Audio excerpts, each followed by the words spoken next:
मंजू वर्मा, सह आचार्य, राजकीय कला महाविद्यालय सीकर, BA पार्ट सेकंड, मध्यकालीन भारत का इतिहास। और टॉपिक चल रहा था दिल्ली सल्तनत। इससे आगे शुरू करते हैं कुतुबुद्दीन ऐबक और उसके कार्य और उसकी समस्याएं। गौर के शासक मुइजुद्दीन के तुर्क सरदारों में ताजुद्दीन यल्दोज, नासिरुद्दीन कोबाचा और कुतुबुद्दीन ऐबक बहुत योग्य एवं महत्वाकांक्षी थे और स्वतंत्र होने की इच्छा रखते थे। मुइजुद्दीन का भतीजा गयासुद्दीन, जो उनकी मृत्यु के बाद गौर का शासक बना, उनके विद्रोह को रोकने में भी अशक्त था। वस्तुतः मुइजुद्दीन की मृत्यु के पश्चात उसके साम्राज्य का बंटवारा प्रारंभ हो गया। मुइजुद्दीन के हाकिमों में सर्वाधिक शक्तिशाली कुतुबुद्दीन ऐबक था। उसके माता पिता तुर्किस्तान में निवासी तुर्क थे, परंतु वह जीवन के प्रारंभिक वर्षों में ही निशापुर के काजी फखरुद्दीन अब्दुल अजीज खूफी द्वारा खरीद लिया गया और दास्ता का जीवन बिताने लगा। फखरुद्दीन ऐबक के सील और बुद्धि से ऐसा प्रभावित हुआ कि उसने उसे अच्छी प्रकार शिक्षित कर दिया। कालांतर में वह गजनी के स्वामी शहाबुद्दीन मोहम्मद गोरी के हाथों बेचा गया। यहीं से उसका भाग्य सूरज चमकना प्रारंभ हो गया। शहाबुद्दीन उसके शौर्य और साहस से तो प्रसन्न था ही, परंतु उसकी स्वामी भक्ति और दानशीलता ने उसे अपने स्वामी का विशेष कृपा पात्र बना दिया। अपनी बुद्धि और पराक्रम से गोरी का मन मोह लिया, जिससे वह उन्नति करता गया।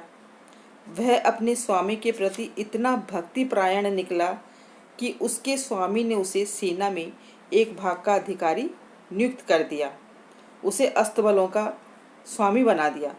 इस प्रकार ऐबक ही एक प्रकार से शहाबुद्दीन मोहम्मद गोरी के भारतीय साम्राज्यों का भाग्य विधाता बन गया।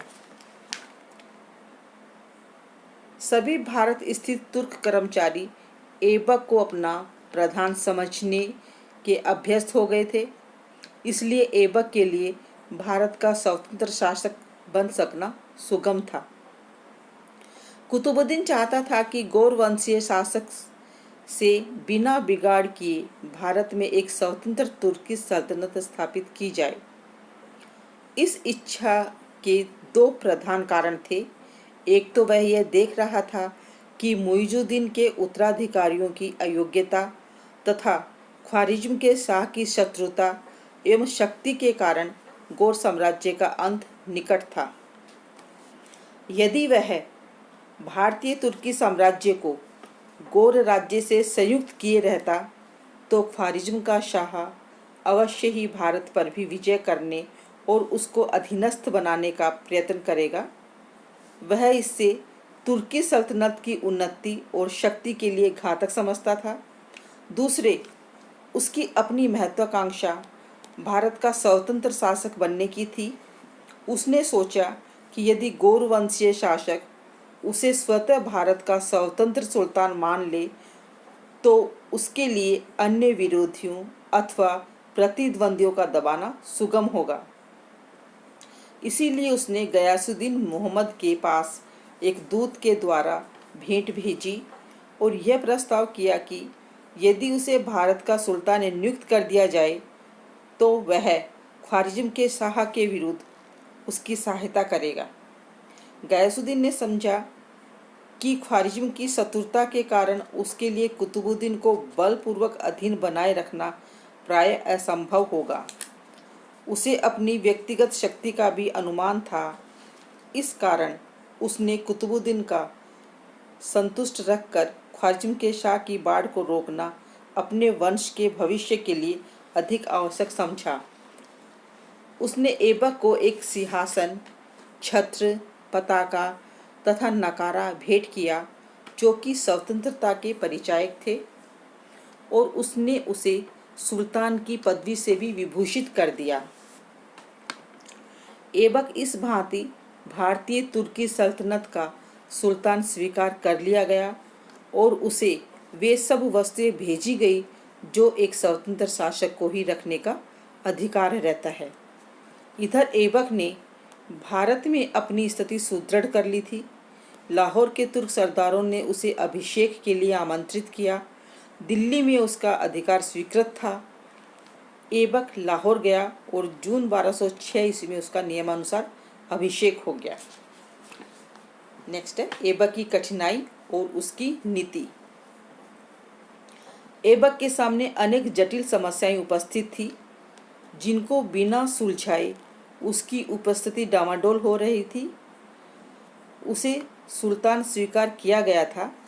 मिन्हाजुस इजाज के अनुसार उसी समय से उसके नाम के सिक्के ढाले जाने लगे तथा खुतबों में भी उसका नाम रख दिया गया, परंतु अभी वह दास ही था और इस्लामी प्रथा के अनुसार कोई दास सुल्तान होने का अधिकार ही नहीं होता।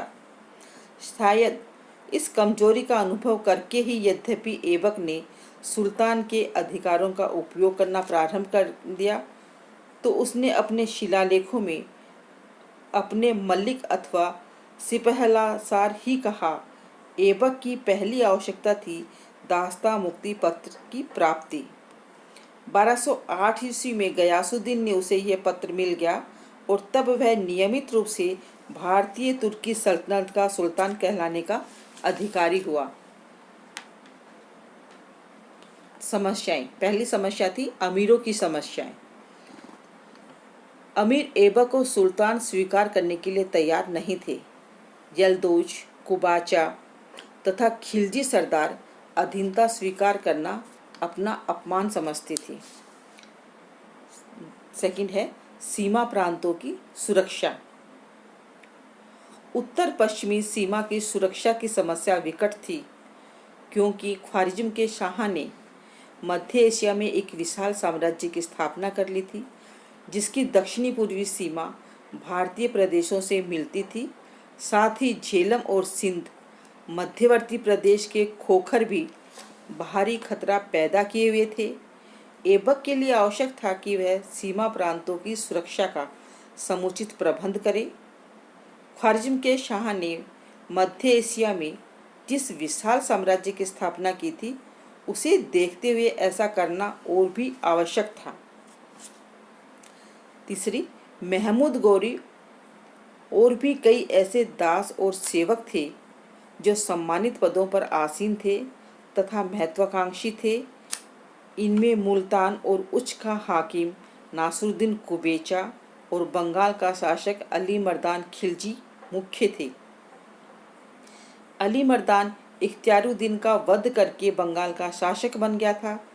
वह स्वतंत्र होने का इच्छुक था, परंतु खिलजी सरदार उसे पसंद नहीं करते थे और इख्तियारुद्दीन का हत्यारा समझकर उसे घृणा करते थे। जब अली मर्दान बंगाल में अपना प्रभाव न जमा सका, तब वह भागकर ऐबक के पास गया और अपनी निर्दोषिता सिद्ध करके उसने उसकी सहानुभूति प्राप्त कर ली। ऐबक ने देखा कि वह अन्य कठिनाइयों के कारण बंगाल के आंतरिक झगड़ों में हस्तक्षेप नहीं कर सकेगा, अतः उसने अली मर्दान को बंगाल का अधिकारी स्वीकार करके दिल्ली का बंगाल पर अधिकार बनाए रखने की सोची। उसने अली मर्दान को निर्दोष मान लिया तथा उसे बंगाल के हाकिम के पद पर नियुक्त करके उसको थोड़ी सेना देकर भेज दिया। कुतुबुद्दीन ऐबक का समर्थन प्राप्त होने के कारण खिलजी सरदारों ने उसकी अधीनता स्वीकार कर ली। इस भांति खिलजियों के विरोध और बंगाल के स्वतंत्र हो जाने की आशंका का अंत हुआ। फोर्थ है, लाहौर अभी तक गजनी के शासन के अधीन रह रहा था और गजनी के शासक उसे अपने राज्य का अंग मानते थे। अतः ऐबक की इस स्थिति से निपटकर लाहौर को गजनी राज्य से मुक्त करना था। ऐबक को भारतीय प्रदेशों की शासन व्यवस्था स्थापित करनी थी और राज्य को सुदृढ़ बनाने के लिए विद्रोही हिंदू सरदारों को अपने अधीनस्थ करना था। फिफ्थ है, हिंदू राज्य। हिंदू राज्यों की बढ़ती हुई शक्ति भी कुतुबुद्दीन ऐबक के लिए चुनौती थी। चंदेल, गहडवाल व प्रतिहारों की शक्ति का दमन करना उसके लिए आवश्यक था। ऐबक को अपने हिंदू विद्रोह का सामना करना पड़ा। मुइजुद्दीन के मरने की सूचना पाते ही राजपूतों ने प्रबलतर वेग से तुर्कों की जड़ उखाड़ फेंकने का दृढ़ निश्चय किया। यह भय था कि तुर्कों की फूट के कारण तुर्की सल्तनत का ही अंत न हो जाए।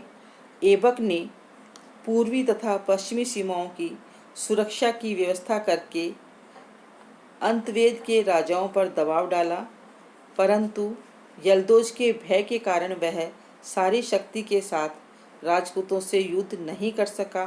फल यह हुआ कि यद्यपि बदायूं पर अधिकार करके वहां अपने एक दास इल्तुतमिश को नियुक्त किया और दूसरे छोटे राजाओं से कर वसूल किया, परंतु वह कालिंजर अथवा ग्वालियर को जीतने की व्यवस्था न कर सका और 1210 ईस्वी में चौगान खेलते समय घोड़े से गिरकर उसकी मृत्यु हो गई। इससे आगे नेक्स्ट चैप्टर में आपको बताया जाएगा।